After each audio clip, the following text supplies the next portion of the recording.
இதுல முதல்வர் விஜய் தலைமையிலான அரசு ஒண்ணு இருக்குங்க.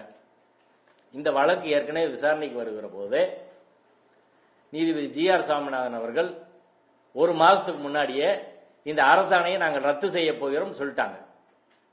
அடுத்து இந்த வழக்கு 9ஆம் தேதி விசாரணைக்கு வந்து போன 9ஆம் தேதி விசாரணைக்கு வந்து 16ஆம் தேதி தான் 16 ஜூன் 16 தான் அரசு இந்த வழக்குல ஒரு தரப்பா உள்ள போறாங்க. 16ஆம் தேதி உள்ள போற அரசாங்கம் நீதிபதி ஏற்கனவே இதை ரத்து செய்வேன்னு சொன்னா என்ன செஞ்சிருக்கணும்? ஒரு ரிட் மனுவில் வந்து பதில் மனு தாக்கல் செய்வதற்கு 8 வார கால அவகாசம் வழக்கு வழங்க வேண்டும் என்பது உயர்நீதிமன்றத்தின் விதி. 8 வார கால அவகாசம் கொடுங்க, நாங்க பதில் மனு தாக்கல் செய்கிறோம்னு தாவேக அரசு ஏன் நீதிமன்றத்தில் சொல்லல? ஒண்ணு. ரெண்டாவது, இப்படி இஸ்லாமியர்களின் இடஒதுக்கீட்டு உரிமை தொடர்பான ஒரு முக்கியமான அரசியல் சட்ட வழக்குல இந்த வழக்குக்கு ஒரு நீண்ட நெடிய வரலாறு உண்டு. ஆசிஃபா என்ற ஒரு பெண் உயர்நீதிமன்றத்தில் 2015 ஒரு வழக்கு போடுகிற போதுதான் இந்த பிரச்சனை முதல்ல வருது. மதம் மாறியவர்களுக்கு இடஒதுக்கீடு உரிமை உண்டா என்ற கேள்வி நீதிபதி அரிப்பரந்தாமன் முன்பாக எழுப்பப்பட்டு நீதிபதி அரிப்பரந்தாமன் அவர்கள் சீனியர் அட்வொகேட் அஜ்மல் கான அமிகஸ் குறிய அப்பாயின்ட் பண்ணி நீண்ட நெடிய விவாதங்களுக்கு பிறகு ஒரு விரிவான தீர்ப்பை அளிக்கிறார். அதன் தொடர்ச்சியா தான் தமிழ்நாடு அரசு 2024 ஜிஓ போடுறாங்க. 2025 உயர்நீதிமன்றம் அதை உறுதி செய்கிறது. ஆனால் 2026 இதை வந்து தாவேக அரசு போற போக்குல அலட்சியமாக மிகவும் பொறுப்பற்ற முறையில் அந்த உரிமையை விட்டு கொடுத்துட்டாங்கன்றதான் வருத்தத்துக்குரிய ஒரு விஷயம். நான் கேட்கிறேன், இது ஒரு முக்கியமான வழக்கு இல்ல? ஏஜி வந்து ஆஜராக வேணாமாங்க? ஏஜி வந்து பேச வேணாமா? ஏஏஜி நேர்ல வந்து பேச வேணாமா? ஆன்லைன்ல பேசுறாங்க. கடைசி நாள்ல வருகிற போது இதை ரத்து செய்வ நீதிபதி முன்னாடி இதையாங்க நடத்துறாங்க. 8 வார கால அவகாசம் கொடுங்க அப்படின்னு சொல்ல வேணாமா? அடுத்து ஏற்கனவே 2 நீதிபதிகள் தீர்ப்பு சொல்லி இருக்கிறாங்க, இதை லார்ஜர் பெஞ்சுக்கு ரெஃபர் பண்ணுங்க அப்படின்னு நீதிபதி ஜி.ஆர். சுவாமிநாதன் அவர்களிடம் சொல்லி லெட்டர் கொடுத்துட்டு தலைமை நீதிபதிக்கு லெட்டர் கொடுக்க வேண்டாமா?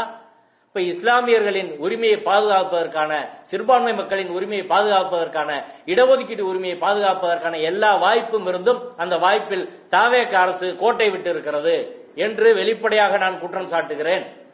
நான் கேட்கிறேன், 12 மணிக்கு கேக் வெட்டுற முதல்வர் 12 மணிக்கு கேக் வெட்டுவதற்கு அதுக்கு நேரம் கொடுக்கக்கூடிய ஒரு முதல்வர் ஒரு முக்கியமான கேஸ்ல அதுக்குரிய கவனம் செலுத்தணுமா வேணாமா?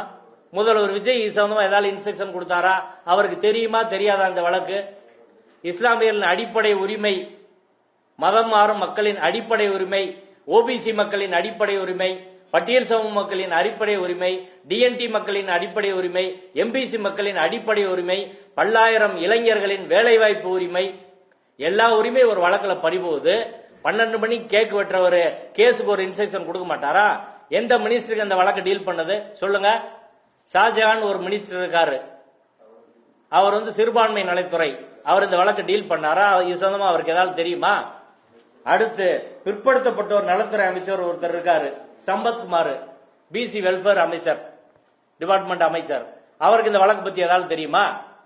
சரி, முதல்வருக்கு இத்தனை செயலாளர் இருக்காங்களே, எனக்கு என்ன ரொம்ப வருத்தம்னா, முதல்வர் பதவியேற்றவுடன், விஜய் அவர்கள் பதவியேற்றவுடன் 2 நாள்ல அவருக்கு ஒரு தனி செயலாளர் நியமிச்சார். அவர் தான் ஜெகதீஷ் பழனிசாமி.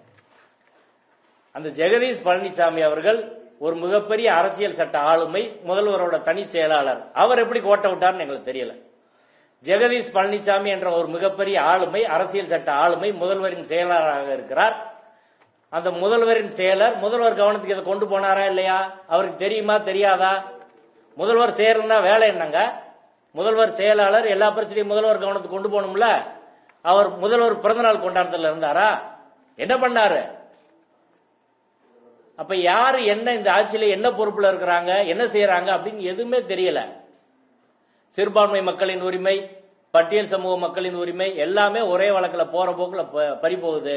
இதை 3 நீதிபதிகள் அமர்வுக்கு ரெஃபர் செய்யக்கூடிய எல்லா வாய்ப்பும் இருக்கிற போது இதற்கு தாவேக அரசு கோட்டை விட்டதற்கான காரணத்தை அவங்க வெளிப்படையா அறிவிக்கணும்.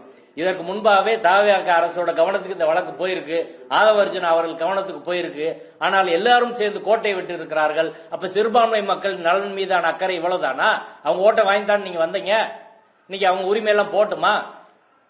இப்ப அடிப்படையில இந்த அரசாங்கம் ஒரு அரசியல் தெரியாத, அரசியல் சட்டம் தெரியாத, இடஒதுக்கீடு உரிமை பற்றி தெரியாத, சிறுபான்மை மக்கள் உரிமை தெரியாத, அரசியல் சட்ட உரிமை தெரியாத ஒரு அரசாக இருக்கிறது. அரசியல தெற்கு வடக்கு தெரியாதவங்க எல்லாம் இன்னைக்கு இங்க வந்து உட்கார்ந்துகிட்டு இதை தீர்மானிக்கிறதுக்கு யாரு இன்ஸ்ட்ரக்ஷன் கொடுப்பா, யார் இதை தீர்மானிப்பா என்பது எதுவுமே கிடையாது. ஒரு ஏஜியை நேரம் வர சொல்றது கூட இந்த அரசுக்கு துப்பு கிடையாதா? பேச வேணாமா வந்து? அப்ப என்ன நடக்குதுங்க தமிழ்நாட்டில்? இப்ப சிறுபான்மை மக்களின் உரிமை இப்படிப்பட்ட ஒரு நபரின் கையில் இருந்தால் எப்படி இருக்கும்? நீ கூட்டணி அமைச்சர்கள் இருக்கிற ஐயுஎம்எல் என்ன பேச போறாங்க, விசிகே என்ன பேச போறாங்க, சிபிஐ என்ன பேச போறாங்க, சிபிஎம் என்ன பேச போறாங்க?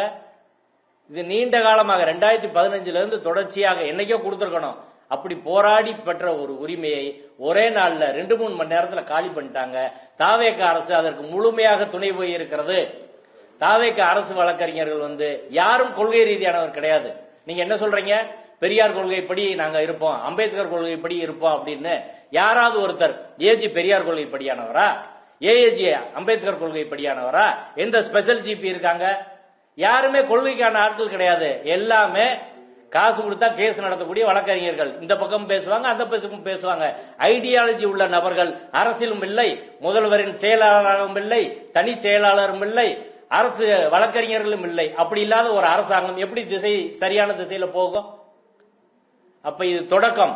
சிறுபான்மை மக்களின் உரிமை, அடுத்து ஓபிசி, எஸ்சி, எஸ்டி மக்களின் உரிமை எல்லாம் நீதிமன்றத்தால் பறிக்கப்படுகிற போது அதை எதிர்ப்பதற்கான திராணியும் துணிச்சலும் இந்த அரசுக்கு இல்லை என்பது தொடக்கத்திலே அம்பலமாகி இருக்கிறது.